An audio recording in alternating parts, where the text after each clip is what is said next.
To try and keep hope alive here on 4th down. They're going for it.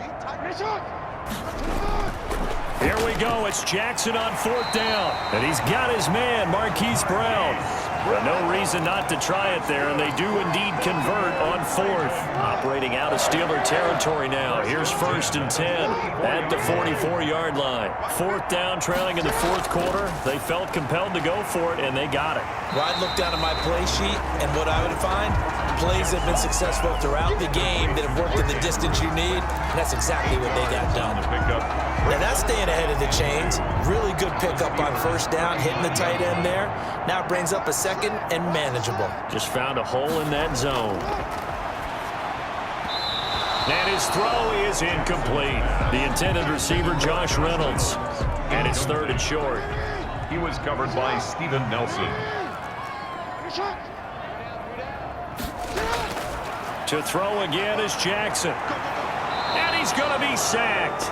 They sack him back right at the midfield stripe. We've been around this league for a while, and many coaches never pull their starting quarterback, almost no matter the situation. In this case, though, I think he's got to make a decision. He's taking a pretty good beating out there. Yeah, and with the deficit, maybe not wanting to risk an injury.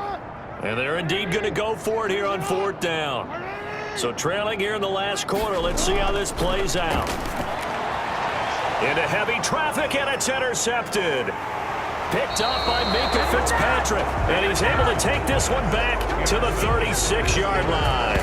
He'll take over 1st and 10. This spot in the 4th quarter with that deficit had to throw the football. Unfortunately, there's the risk of big turnover. And you know you're going to be throwing against nickel, dime, all sorts of exotic defenses, but you have to do it anyway. Ordinarily, you might want to run the football a little bit, try and get them out of it.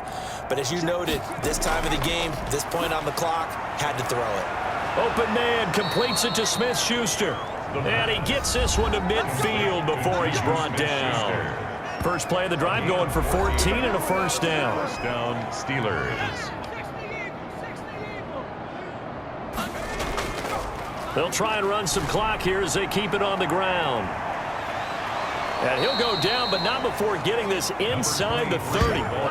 23 yards on the pickup there and a 1st. Brandon, sometimes it just comes down to the power of suggestion, because I know exactly what they said all week long. We're coming off the open week. We'll have the fresher legs in the 4th quarter, and they will wilt when we get to that point. And right now, it appears that they're thinking that exact thing. Yeah, offensively, they had the bye last week. Defensively, did not. Is that really a big factor? Is that more talk during the week? I think the more that you talk about it, the more that you emphasize it, the more sometimes it comes true for your team. 2 big plays in succession. Not sure this D knows what hit him, but now they got to get ready. It's 1st and goal. So the Steelers with the football as we get you reset. And they've got 3 tight ends here on 1st and goal to add some extra mass. They're able to break through that initial contact and winds up getting about 3 there. It's 2nd down. A gain of 3. Brings up 2nd and goal at the 5-yard line. Now a 2nd down throw for the end zone, but it's incomplete.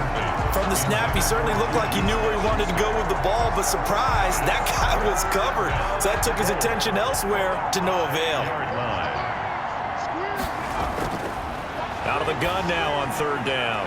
Toward the end zone, but that's going to wind up incomplete. Not only did they drop what looked like an interception in the end zone, they blew a golden opportunity to shift the momentum. Now Chris Boswell for the Steelers field goal try. From the right hash here, should be an easy one. And Boswell's kick is good. And that will extend their lead even further. So it's 3 more points, and that widens this thing out even further here in the 4th. And you know in this league, you can never have enough points, but this widens it out, as you said, and now it's all about ball control, isn't it? And that'll carry over the back line of the end zone for a touchback. 25-yard. Now the Baltimore offense heading back out onto the field. They've lost this one. Their offense has struggled. Do they try to put together something here at the end just to take into next week? Yeah, sometimes teams want to do that and coaches want to. I remember one time I was on a team and we were losing late in the game like this, and you knew it was lost. It was over, right? And the coach called a running play and pretty much said to everyone, I want to see something executed well before we get out of here.